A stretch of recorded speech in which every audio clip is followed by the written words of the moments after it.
தேவனே, என் தேவனே, ஏன் என்னை கைவிட்டீரோ? இன்று பிதாவே உம்முகம் காணேன் என்றேசு கதறினார். இது ஒரு அலறுதலின் சத்தம் அல்ல, ஒரு வேதனையின் குரல் அல்ல, இது ஒரு நம்பிக்கையின் குரலாக. கல்வாரி சிலுவையிலே காரிருள் சூழ்ந்ததற்கான காரணம் என்ன?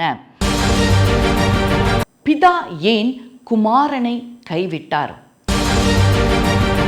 சிலுவையிலே இயேசு ஏன் கதறினார்? ஆண்டவரும் இரட்சகருமாகிய இயேசு கிறிஸ்துவின் இனிதான நாமத்தினாலே அனைவருக்கும் அன்பின் வாழ்த்துக்கள். உலகத்தின் பாவத்தை சுமந்து தீர்க்கிற தேவ ஆட்டுக்குட்டியாக இயேசு கிறிஸ்து சிலுவையிலே தொங்கிக் கொண்டு பேசின 4வது வார்த்தையை மத்தேயு 27:45-46 மார்க்கு 15:33-34 வாசிக்க முடியும். 6ஆம் மணி நேரம் முதல் 9ஆம் மணி நேரம் வரைக்கும் பூமி எங்கும் அந்தகாரம் உண்டாயிற்று. 9ஆம் மணி நேரத்தில் இயேசு ஏலி ஏலி லாமா சபக்தானி என்று மிகுந்த சத்தமிட்டு கூப்பிட்டார். அதற்கு என் தேவனே, என் தேவனே, ஏன் என்னை கைவிட்டீர் என்று அர்த்தமாம். இயேசு கிறிஸ்து 3ஆம் மணி வேளையில், அதாவது காலை 9 மணிக்கு அவர் சிலுவையிலே அடிக்கப்பட்டார். அந்த 9 மணி முதல் 12 மணி வரைக்கும் இயேசு கிறிஸ்து 3 வார்த்தைகளை சிலுவையிலே பேசியிருந்தார். அதாவது மன்னிப்பு, ரட்சிப்பு, பொறுப்பு என்ற 3 வார்த்தைகளை பேசி முடித்திருந்தார். வேதம் சொல்லுகிறது 6ஆம் மணி நேரம் முதல் 9ஆம் மணி நேரம் வரைக்கும் அந்தகாரம் உண்டாயிற்று. அதாவது மதியம் 12 மணி முதல் 3 மணி வரைக்கும் அந்தகாரம் உண்டாயிருந்தது. பொதுவாக பஸ்கா பண்டிகையானது முழு பௌர்ணமி நிலவன்று கொண்டாடப்படும். அதாவது ஃபுல் மூன் டே அவர்கள் அனுசரிப்பார்கள். அந்த நாளிலே சூரிய கிரகணம் ஏற்படுவதற்கு வாய்ப்பே இல்லை. ஒரு அசாதாரண சூழ்நிலை ஏற்பட்டது. அங்கு இருந்த மக்கள் அனைவரையும் ஆச்சரியப்பட வைத்திருக்கும். அப்படியானால் சிலுவையிலே இந்த அந்தகாரம் தோன்றுவதற்கு காரணம் என்ன? வேதத்தை நாம் கவனமாய் ஆராய்ந்து பார்ப்போமானால், எப்பொழுதெல்லாம் தேவ பிரசனம் இந்த பூமியில இறங்கி வந்ததோ அப்பொழுதெல்லாம் அந்தகாரம் உருவானது. இயேசு கிறிஸ்து மனிதனோடு உடன்படிக்கை பண்ணுகின்ற வேளையிலும் அவருடைய பிரசனம் காரிருள் சூழ்ந்ததாக இறங்கி வந்ததை நாம் வேதத்திலே தெளிவாக பார்க்க முடியும். ஆபிரகாமோடு தேவன் ஒரு உடன்படிக்கை செய்தார். அதாவது அவர் சுதந்திரிக்க போகிற அந்த கானான் தேசத்தை அவருக்கும் அவர் சந்ததிக்கும் தருவதாக தேவன் உடன்படிக்கை பண்ணினார். அதனை ஆதியாகமம் 15ஆம் அதிகாரம் 17-18 வாசிக்கும் பொழுது, சூரியன் அஸ்தமித்து கார் இருள் உண்டான பின்பு இதோ புகைகிற சூளையும் அந்த துண்டங்களின் நடுவே கடந்து போகிற அக்னி ஜுவாலையும் தோன்றின. அந்நாளிலே கர்த்தர் ஆபிரகாமோடே உடன்படிக்கை பண்ணி. அப்படி என்றால் உடன்படிக்கையை மனுஷனோடு கர்த்தர் பண்ணுகின்ற வேளையிலே அவர் கார் இருளில் அவர் பிரசன்னம் இறங்கி வந்தது. இஸ்ரவேல் ஜனங்கள் வனாந்திரத்திலே நடந்து வரும்போது அந்த கானான் தேசத்திலே அவர்கள் வாழ்வதற்குரிய கட்டளைகளையும் பிரமாணங்களையும் கற்பனைகளையும் அவர்களுக்கு கொடுக்கின்ற பொழுது மோசே அவர்கள் சீனாய் மலையின் மேல் கடந்து சென்றார்கள். அவர் எப்பொழுதெல்லாம் தேவனுடைய பிரசன்னம் சீனாய் மலையின் மேல் இறங்கி வந்ததோ அப்பொழுதெல்லாம் கார் இருள் சூழ்ந்ததை ஜனங்கள் அனைவரும் பார்த்தார்கள் என்று சொல்லி வேதம் கூறுகிறது. யாத்ராகமம் 19ஆம் அதிகாரம் 16வது வசனத்திலே, 3ஆம் நாள் விடியற் காலத்தில் இடி முழக்கங்களும் மின்னல்களும் மலையின் மேல் கார் மேகமும் மகாபலத்த எக்காட சத்தமும் உண்டாயிற்று. பாளையத்தில் இருந்த ஜனங்கள் எல்லாரும் நடுங்கினார்கள் என்று சொல்லி பார்க்கிறோம். தேவனுடைய பிரசன்னம் இறங்கி வருகின்ற வேளையிலே அங்கு காரிருள் சீனாய் மலையை சூழ்ந்து கொண்டதை நாம் வாசிக்க முடியும். சாலமோன் ராஜா தாவீது ராஜா கர்த்தரிடத்திலிருந்து பெற்று கொடுத்த அதே மாதிரியின்படியாக அவர் எருசலேமிலே தேவாலயத்தை கட்டியிருந்தார். தன்னுடைய தகப்பன் கொடுத்த கட்டளையின்படி அவர் தேவாலயத்தை கட்டி முடித்து மகா பரிசுத்த ஸ்தலத்திற்குள்ளாக அவர் உடன்படிக்கை பெட்டியை கொண்டு வந்து ஆசாரியர்கள் அதை வைத்துவிட்டு திரும்புகின்ற வேளையிலே தேவனுடைய பிரசன்னம் ஆலயத்தை நிரப்பியிருந்தது. அதை குறித்து சாலமோன் கூறுகின்ற வேளையிலே 1 ராஜாக்கள் 8:12 அப்பொழுது சாலமோன் கார் இருளிலே வாசம் பண்ணுவேன் என்று கர்த்தர் சொன்னார் என்றும் தன் தகப்பனுக்கு ஆண்டவர் கொடுத்த வார்த்தையின்படியே அது எப்படி நிறைவேறினது என்று 1 ராஜாக்கள் 8:15 கர்த்தர் என் தகப்பனாகிய தாவீதுக்கு தம்முடைய வாக்கினால் சொன்னதை தம்முடைய கரத்தினால் நிறைவேற்றினார் என்று சொல்லுகிறதை பார்க்கிறோம். எப்பொழுது தேவனுடைய பிரசனம் இறங்கி வந்ததோ அப்பொழுது அந்த தேவ ஆலயத்தை காரிருள் சூழ்ந்து கொண்டது என்று சொல்லி பார்க்கிறோம். இப்படி தேவனுடைய பிரசனம் இறங்கி வருகின்ற வேளைகளிலெல்லாம் எப்படி காரிருள் சூழ்ந்தது என்று சொல்லி வேதத்தில் இன்னும் அநேக உதாரணங்கள் உண்டு. கல்வாரி சிலுவையிலே காரிருள் சூழ்ந்ததற்கான காரணம் என்ன? இயேசு கிறிஸ்து தேவனுடைய குமாரனாக இந்த உலகத்தின் பாவத்தை சுமந்து தீர்க்கிற தேவ ஆட்டுக்குட்டியாக கடைசி சொட்டு இரத்தம் வரை அவர் சிந்தி கொண்டிருக்கிற வேளையிலே அங்கு ஆறுதலற்று நிற்கிற தன்னுடைய மகனை ஆறுதல் படுத்தும்படியாக தேவ பிரசனம் இறங்கி வந்தது. அது மாத்திரமல்லாமல் இயேசுவோடு உடன்படிக்கை செய்யும்படியாகவும் தேவனுடைய பிரசனம் இறங்கி வந்தது.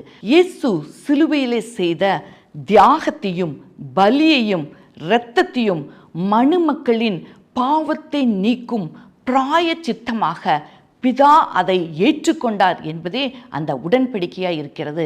இதைத்தான் மத்தேயு 26:28 முந்தின நாளே இயேசு கூறியிருந்தார்.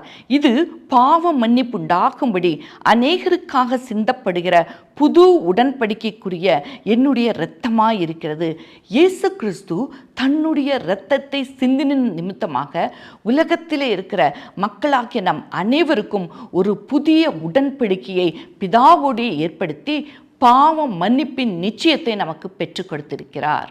இரண்டாவதாக, பிதா ஏன் குமாரனை கைவிட்டார்? பொதுவாகவே எருசலேம் தேவாலயத்திலே 9ஆம் மணி வேளையிலே மனிதர்களுடைய பாவங்களுக்காக ஆட்டுக்குட்டியானது பலியிடப்படுவது உண்டு. இங்கே சிலுவையிலே தொங்கிக் கொண்டிருந்த இயேசு கிறிஸ்துவும் பலியாக மனிதனுடைய பாவத்தை சுமந்து தீர்க்கிற தேவ ஆட்டுக்குட்டியாக தொங்கிக் கொண்டிருந்த வேளையிலே உலகத்தின் ஆக்கினை முழுவதுமாக அவர் மேல் சுமத்தப்பட்டது. பாவ பாரம் முழுவதும் அவர் மேல் சுமத்தப்பட்டது. உலகத்தின் தோற்றம் முதல் உலகத்தின் முடிவு வரையுள்ள எல்லா மக்களின் பாவங்களும் அக்கிரமங்களும் மீறுதல்களும் அதனால் வர இருந்த தண்டனைகளும் நோய்களும் எல்லாவற்றையும் இயேசு கிறிஸ்து சிலுவையிலே சுமந்தவராய் அங்கு தொங்கிக் கொண்டிருந்தார். அந்த பாவத்தின் ஆக்கினை அவர் மேல் வந்த அந்த இமைப்பொழுது பிதா குமாரனை கைவிட்டார் என்று பார்க்கிறோம். ஏசாயா 53:5 சொல்லுகிறது, நம்முடைய மீறுதல்களின் நிமித்தம் அவர் காயப்பட்டு நம்முடைய அக்கிரமங்களின் நிமித்தம் அவர் நொறுக்கப்பட்டார். நமக்கு சமாதானத்தை உண்டு பண்ணும் ஆக்கினை அவர் மேல் வந்தது, அவருடைய தழும்புகளால் குணமாகிறோம் என்றும் 2 கொரிந்தியர் 5:21 நாம் அவருக்குள் தேவனுடைய நீதி ஆகும்படிக்கு பாவம் அறியாத அவரை நமக்காக பாவமாக்கினார். உலகத்தின் பாவம் முழுவதும் ஆக்கினை தீர்ப்பாக இயேசுவின் மேல் சுமத்தப்பட்ட அந்த வேளையிலே பிதாவின் பிரசனமானது இமைப்பொழுது அவரை விட்டு நீங்கினது.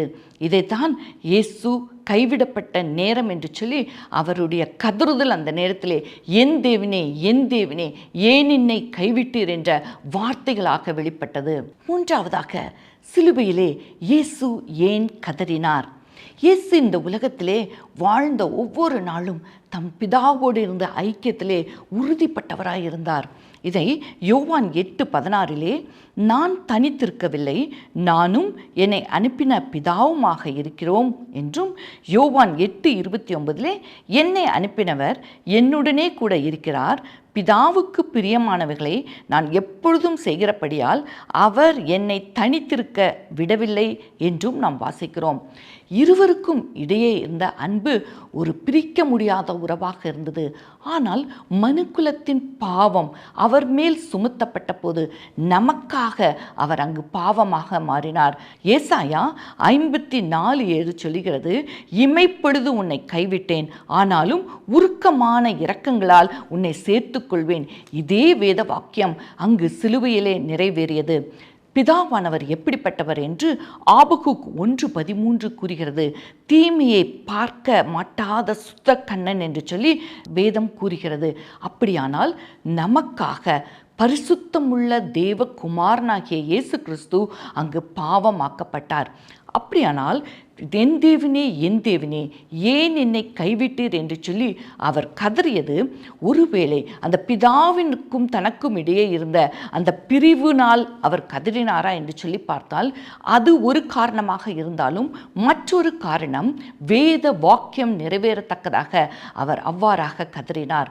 சங்கீதம் 22 தாவீது ராஜாவால் இயேசு கிறிஸ்துவின் பிறப்பிற்கு 1000 வருடங்களுக்கு முன்பாகவே உரைக்கப்பட்டிருந்தது. அந்த சங்கீதத்திலே இயேசு கிறிஸ்து எப்படி பாடுகளை படப்போகிறார் என்று சொல்லி தெளிவாக கொடுக்கப்பட்டுள்ளது. இந்த சங்கீதம் எழுதப்பட்ட நாட்களிலே மரண தண்டனை என்று ஒன்றே இல்லாமல் இருந்தது.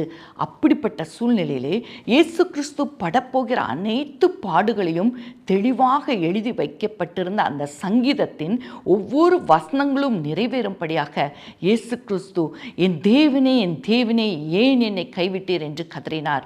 அந்த சங்கீதத்தின் முடிவு வசனமானது ஒரு நம்பிக்கையின் வார்த்தையாக முடிவதை நாம் வாசிக்க முடியும்.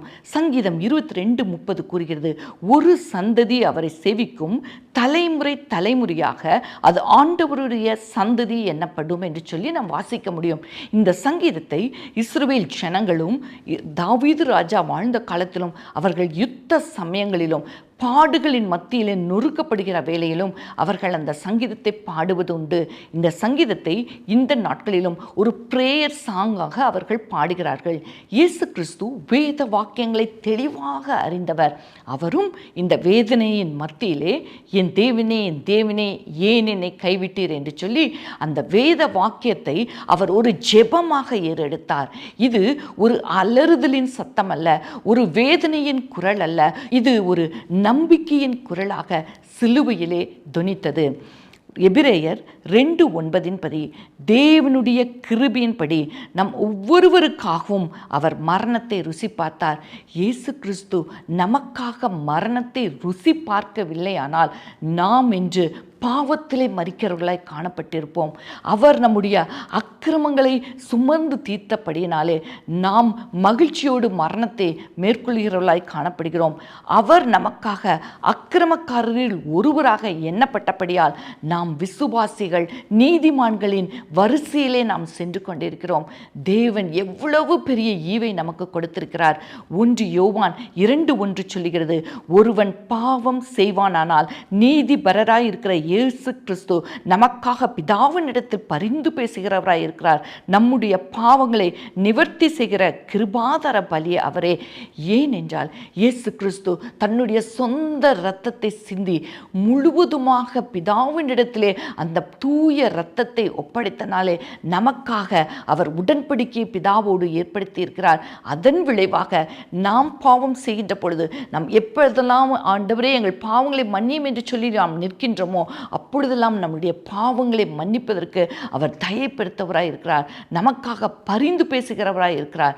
இன்று தேவன் நமக்கு கொடுக்கிற இந்த நம்பிக்கையின் வார்த்தையை நாம் இருதயத்திலே படித்துக் கொள்வோம்.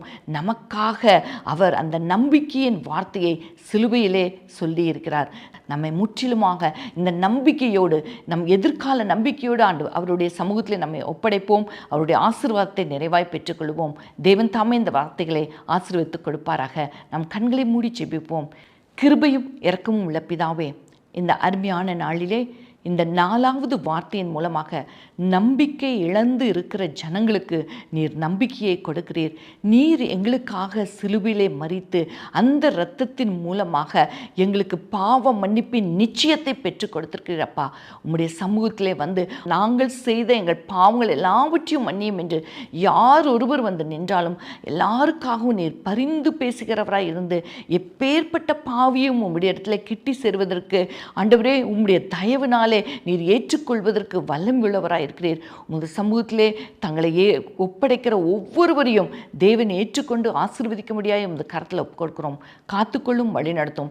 நசரேயனாகிய இயேசுவின் பாதம் பணிந்து கேட்கிறோம் ஜீவனுள்ள பிதாவே, ஆமேன். இது போன்ற சத்தியங்களை தொடர்ந்து கேட்க இந்த சேனலை சப்ஸ்கிரைப் பண்ணுங்கள். சத்தியத்தை அறிவீர்கள், சத்தியம் உங்களை விடுதலையாக்கும். ஆமேன்.